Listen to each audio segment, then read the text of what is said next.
AITA for recording my wife without her consent. I had a huge argument with my wife and decided to record her because she has a habit of gaslighting me by denying things she says during fights. When she realized I was recording, she got even angrier and threw my phone out of the window. After cooling off, we sat down to talk things through, but when I mentioned needing to use money set aside for a designer bag to replace my phone, she lost it again, throwing things and screaming. So this happened a couple of days ago, and honestly, I'm not sure if I went too far. My wife, 29F, and I, 31M, got into a massive argument. It started out over something small, like chores or bills. I can't even remember, to be honest, but it escalated fast. She was getting really worked up, like full-on screaming at me, and I admit I was yelling too. Here's where I might have messed up. My wife has a habit of saying really nasty stuff when we argue, and in the past, she's said things like, "I never said that," or "You're twisting my words," when I bring it up later. So, in the middle of this fight, I decided to record her on my phone. I didn't think it was a big deal. I just wanted some sort of proof of what she was saying in case she tried to deny it later. I wasn't trying to use it against her or anything, just to have my side straight. Well, she immediately noticed what I was doing, and it made her even angrier. She has had anger issues in the past. She even went to therapy for it. She started screaming at me for recording her without permission, saying it was a huge violation of trust. Then, out of nowhere, she grabs my phone and literally chucks it out the window. We live on the 3rd floor, so yeah, the phone's toast. At that point, I was fuming.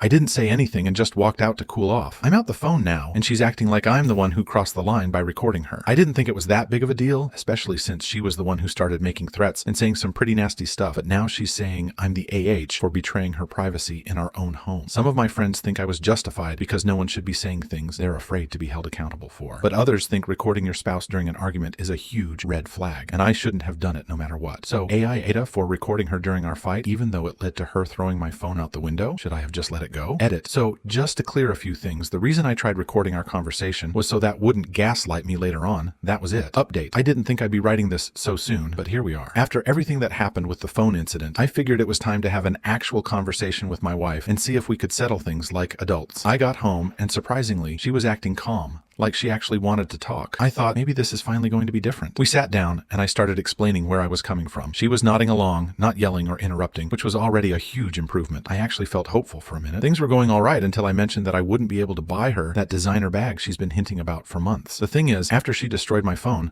I needed to get a new one, and that's not exactly cheap. So I brought it up, saying I'd need to use the money I had set aside for the bag to replace my phone. And that's when all hell broke loose. The second I said it, her entire demeanor changed. She went from calm to absolutely losing it in seconds. She started screaming at me saying I'm selfish and that I never do anything for her, which is complete BS. She was throwing things around the room, knocking stuff off the table, and basically having a full-on meltdown. I tried to stay calm at first, but it was like everything we'd talked about just went out the window the second she didn't get what she wanted. I tried to reason with her, but it was like talking to a wall. She was screaming about how I was ruining her life over a stupid phone. I ended up shouting back, but after a couple of minutes, I just couldn't take it anymore. I grabbed my car keys, told her I was done with this, and walked out. I needed to clear my head and get away from the chaos. Now, she's been blowing up my phone, sending me dozens of messages, calling nonstop, saying things like, "How could you do this to me? You're abandoning me." She's flipping between apologizing and blaming me for everything. I've blocked her for now because I just can't deal with it anymore. The divorce is final. I cannot deal with her anymore. Relevant comments. Commenter, calculating my ass. You are being taken advantage of. Do you know how you can tell? The phrase is, he's family. Whenever that is used, you know that people are taking the P*SS and trying to say that although it costs you, you shouldn't pass that cost on. Utter rubbish. I wouldn't be surprised if a parent has an unexpected event soon. The car is broken, or some medial event, or the roof is leaking. And they both try to guilt you into contributing. Do not get me wrong here. I am absolutely positive that you have a great personality and amazing looks on top of being financially savvy. You own a condo and a high flyer, but he's 22, so you can't have been together that long. How did his moving in happen? How long has he been there? Did he ask you directly, or did he say, for instance, his lease renewal was coming up, or he dislikes his housemates, or why waste money when he can live with you? Or was it when he finished college and needed somewhere to live playing the poor me card? Does he pay his way? Pay rent, pay for half the utilities. Well, it should be at least 75% now. Are you absolutely certain she's his sister? I know it sounds like a plot from a bad novel, but it all seems to be too coincidental. The back of my mind is itching with the thought that they're grifters that attach themselves to people who are affluent and take what they can for as long as they can. I think they're double-teaming you. I would certainly recommend that all your legal and ID documentation are safely locked away, and also that you do a check on your credit. Lock it down. You know, just in case. I'd also consider some CCTV just to check what happens when you're not there. This is probably not what you wanted to hear, but you do need to pay attention to it. NTA. OP. Hi guys. OP here. Update. After I kinda lost my shit after making this post, BFS told me sister will move out this coming week. Thanks for all your comments. The spare bedroom has always been used as a guest room for anyone coming over, and occasionally my cat, who likes to shed his fur all over the bedsheets, so he isn't allowed in that much. But yeah, to have someone staying rent-free for a month is kind of frustrating. Background info, I live in an Asian country where you're supposed to take care of your family. However, I've spent a long time living abroad in North America and Europe to know that sometimes taking care of your family goes too far and is bullshit. Tenant's right, doesn't exist where I live, fortunately. So getting her out at any time is possible, but definitely not trying to go there if I can help it. Appreciate y'all. Thank you for sticking around until the end. If you liked our videos, please remember to like, share, and subscribe to keep up with our latest content. Have a wonderful day. Edit should have been more specific. It's my old work phone that I have transferred my SIM into for the time being. Small update, her parents are blowing up my phone now, LOL relevant comments. Commenter, this woman is going to ruin your life. Recording these kinds of situations shouldn't need to be done, but when they are that violent and one party never owns up to what they say or do, it's vital. Nobody believes men in these situations, and you will be the one arrested and charged. Leave her now and press charges against her for destruction of property.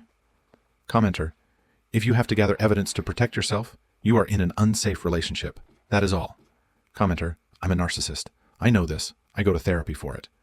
Since I know this, I work extremely hard to make sure I behave and work every day to make sure that I'm selfless, not selfish. I used to do this exact thing to my husband and around my kids. I had an epiphany one day and decided to change. Am I always perfect? Hell no, but I work very hard to be the best I can be. People can change if they want to. It takes dedication and hard work, but if she doesn't want to, she never will. Just my POV. Story 2. AITA for letting my daughter attend a Halloween party her stepsister is being excluded from. My ex-wife and I share 2 kids. Our daughter is 15 and our son is 13. We divorced 11 years ago and we share custody of the kids, 50/50ths. My ex is remarried and she has a stepdaughter in her home the same age as our daughter. My ex and her husband have tried to make the kids close, but especially the 2 girls because they're the same age. This has not worked. I know from my kids' time with me that they have zero closeness to her, and my daughter in particular doesn't like her stepsister.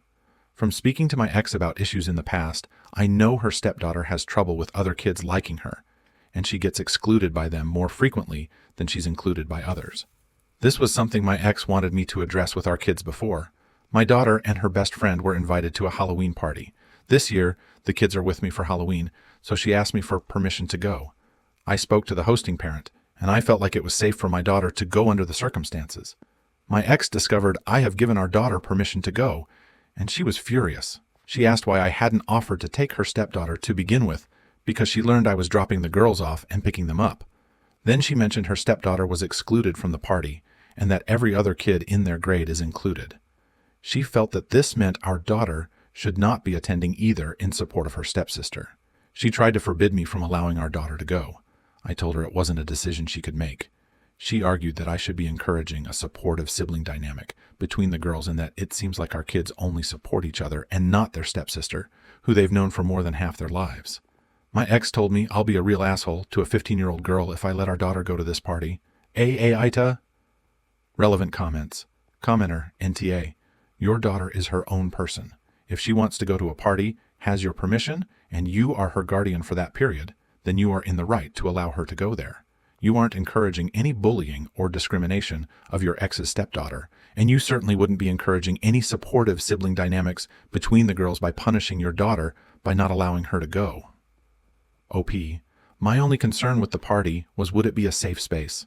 It's not going to be the type of party where teens are drinking, etc., and there are enough adults present that I feel good about it. Adults I would trust. So yeah, I feel like that would be the only reason for me to say no. Commenter, your ex is trying to get your daughter to be a social pariah in support of a stepsister who's struggling with this herself. It doesn't make sense to make her daughter suffer too. How's it going to help her stepsister? It is only going to make your daughter more resentful of the relationship. They should instead be looking at why the stepsister is struggling so much with her social circle. Does she need professional assessment or help, etc., etc., etc.? Things that may actually help her and give her a positive setup for her future. Therapy at the very least. It is not a child's responsibility to be the social and emotional buffer for anyone. Parents should not be encouraging their children to throw themselves under the bus for others. Helping is different. It does not cause harm. NTA. Story 3. AITA. For cutting my dad off and staying with my stepmom after my dad cheated on her. I'm 20. My dad got married to my stepmom 6 years ago. I have known my stepmom for like 8 to 9 years now. I do not know anything about my biological mom. My dad raised me all alone. My stepmom truly cared about me and cares about me. Still now, she would always help me with homework or feed me, and she would make sure that I'm well fed. She would massage my hairs and was strict with my diet. And when I questioned her, she would joke and said that she doesn't want me to go bald like other men do, even when I moved out at 17 to stay with my grandparents, because I didn't want to become a burden to both of them, and they deserve privacy. She would call me every day to check up on me, and at the very least she would text me if I have eaten or not. She truly thinks of me as her own son, and I also call her mom because she is my mom. We often go to movies or shopping, etc. But 4 days ago, my mom visited me and she was crying. It took me a bit to calm her down, and when I asked what's going on, she told me that my dad cheated on her. I asked her if she's sure. She said she is, and showed me a screenshot in which my dad expressed his love to another woman. I got very angry and called my father and cursed him as much as I could. He was listening and listening without saying a word, and I told him that I'm cutting him out of my life. He got angry and said to me, "That would I really cut my own blood out of my life? The one who raised me and took care of me all the time." I said, "Yes, I might not share blood with my mom, but she's my mom. And if he wants to have any kind of relationship with me, then own up to your mistake." Instead of acting like a victim, he got angry and started talking about everything he did for me. I cut the call and said he's dead to me. Now, me and my mom and my grandparents are living together. She's heartbroken and very sad, but I try my best to cheer her up and take her outside to refresh her mind. But I feel sad for what I said to my own father, and I feel like an asshole right now. I do know one thing for sure. I will never ever support a cheater, even if that's my own father, but I truly wish that he could have done something else, which was a mistake, and not lose my own father. Relevant comments. Commenter, you dad is a selfish cheater, and that is sad. But your relationship with your stepmother is inspiring, especially in Reddit. Goes to show you blood is not always family, but the good people you make your family. Good luck to both of you. NTA, just let daddy know he is on a timeout until he behaves better. Story 4. AITA. For telling my boyfriend's sister she needs to move out or pay rent. I, 27M, own a 2-bedroom condo in the city. Recently, I've started working a job where I'm in a different city MF and only spend the weekend at home. A month ago, my boyfriend, 23M, asked if his sister, 18F, who was just starting college, could stay with us for a few days while looking for student accommodation. I said okay. As mentioned, I am away MF for work anyway, so it doesn't affect me that much. Fast forward, and it's been a month, and his sister still lives at my place rent-free. I had subtly mentioned to my boyfriend a few times that she needs to move out soon, but the answer was always, "Oh, she's been looking, but nothing has worked out yet." This weekend, I finally had enough and told my boyfriend that his sister either moves out this coming week or she better start paying me the same amount she'd pay for student accommodation. I mentioned that I'm feeling taken advantage of, and that if I didn't have a spare bedroom, his sister would surely have already found accommodation elsewhere, and that I felt like she's just dragging her feet at this point.